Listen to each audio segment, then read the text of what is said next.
Milyong-milyong halaga ng ilegal na droga sinira at sinunog sa Benguet at Sultan Kudarat. Habang mahigit 20 million pesos na halaga rin ng umano'y shabu ang nasabat sa Bacolod City. Si Bien Manalo sa detalye. Mahigit 30 milyong pisong halaga ng droga ang sinira at sinilaban ng PIDEA BARM sa isang thermal facility sa Sultan Kudarat, Maguindanao del Norte. Ito na ang pinakamalaking volume ng droga na sinira sa buong rehiyon. Nasabat ang mga droga sa anti-illegal drugs operation ng PIDEA sa iba't ibang lugar sa rehiyon.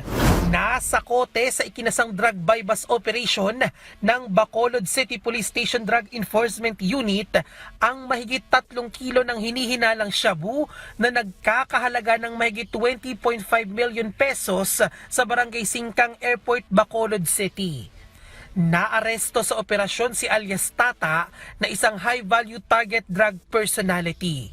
Na-recover din kay alias Tata ang bypass money at mga drug paraphernalia. Nahaharap ang drug suspect sa kasong paglabag sa Comprehensive Dangerous Drugs Act. Humigit kumulang 13,200 puno ng mga fully grown marijuana plants na nagkakahalaga ng mahigit 2.6 million pesos ang sinira at sinunog ng PIDEA Cordillera sa Barangag, Takadang, Benguet. Bukod dito, may nakuha rin ang mga otoridad na 1,000 piraso ng marijuana seedlings na nagkakahalaga naman ng 40,000 pesos. Patuloy na tinutugis ng mga otoridad ang may-ari ng plantasyon. Bien Manalo para sa Bayan.